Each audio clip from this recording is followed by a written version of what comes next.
Netanyahu himself perhaps doesn't want to do it. First, because what happens if the IDF goes into Rafah, destroys a lot of tunnels and Hamas materials, captures a bunch of rockets, but at the end of the day, Hamas is still standing. What then? As long as there's this still one way that Netanyahu can say, if we do this, we can win the war, then he has it before him. If he does it and he doesn't win the war, then he's in a much worse situation. One respected think tank calculates that since the creation of Israel in 1948, it has been sent $216 billion worth of weapons by the US government. Well, that flow of weapons might be about to stop. We're joined by Areih Kovler, writer and political analyst in Jerusalem. Good morning to you. Good morning. So this is America trying to use some leverage, saying that the Rafah offensive would be a mistake. And this idea surfacing really that America might stop temporarily sending weapons. Is this a real possibility? I don't think it is. I think this is people around the Biden administration essentially issuing a bit of a threat, trying to raise the temperature inside Israel, and also maybe to keep some of their own base happy. But I don't think it's particularly likely prospect at this point. It's an election year. The pressures inside the US are pretty evenly balanced around Israel. And while Joe Biden himself is quite unhappy with the way that the Israelis are conducting the operations in Gaza and the possibility of Rafah offensive, I think it's extremely unlikely that we're going to see any real moves to stop the supply of weapons to Israel, especially with other threats around like Iran. What then is the point of this kind of threat in the background? I mean, it may not happen, but why do you think we've arrived at this stage? There's a few different things going on here. One is that following October the 7th, Israel has been trying to oust Hamas from Gaza and has been very unwilling to come up with anything that looks like a plan for what happens next. As a consequence of that, Israel also isn't taking responsibility for Gaza today. This is part of where the debate over food and aid comes from. Israel says, sure, send as much aid as you want.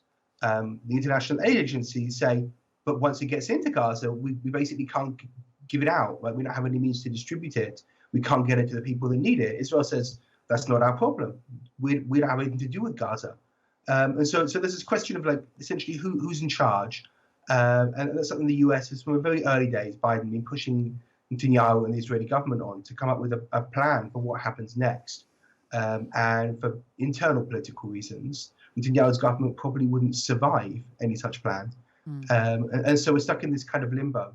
And because of that, and because of we kind of got to this last city, Rafah, there's a lot of pressure from the US government to try and really think about a plan for what happens next. And that's what's in the background of all this pressure around Rafah. So Rafah, in terms of this offensive, which we've been hearing about for, I don't know how long now, maybe a month or so, it's not in doubt, is it, that this is ultimately going to happen? Israeli leaders are committing to it, not just Netanyahu, but the opposition too. In fact, he's being attacked from his left by leaders who say, how come this hasn't happened yet? Netanyahu himself perhaps doesn't want to do it.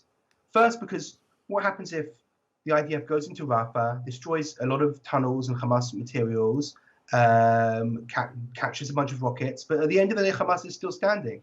What then?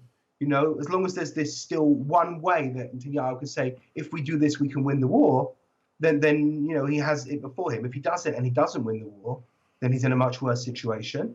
And there are those that say that it might be quite good for Netanyahu to be able to say, oh, I could have won, but the Americans stopped me, rather than risk doing something that maybe doesn't lead to victory. At the same time, the Rafah offensive, if it happens, is not imminent.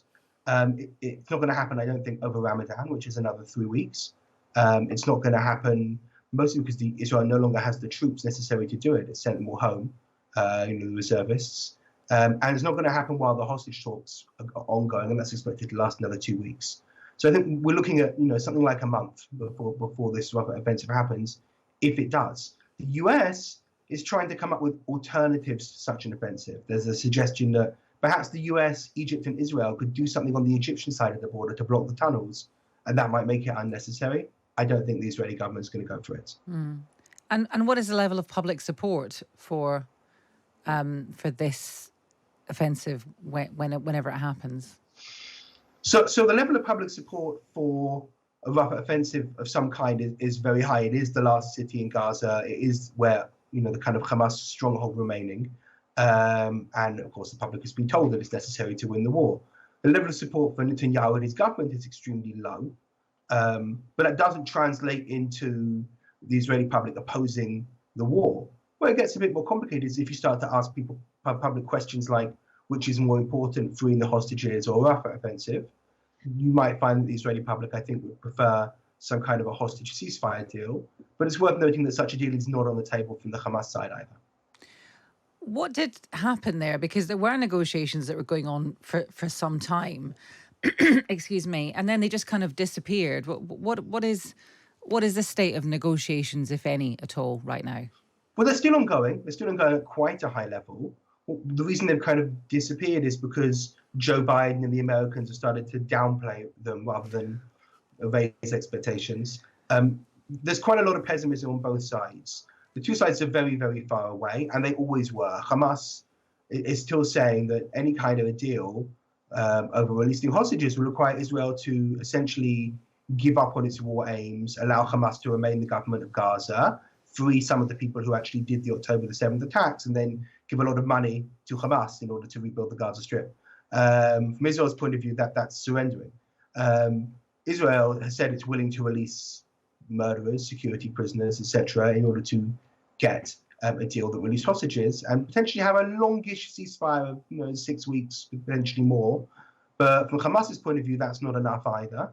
And while the kind of negotiating parties, so Egypt, the United States, Qatar, have been putting a lot of pressure on both sides to sign up to some kind of a deal, it seems that perhaps the two sides were always too far away to be able to get around a deal at this point. There's still hope that Hamas will maybe be willing to do some kind of a deal that doesn't essentially require Israel to leave them in charge of Gaza, but it doesn't seem like that's on the cards at the moment.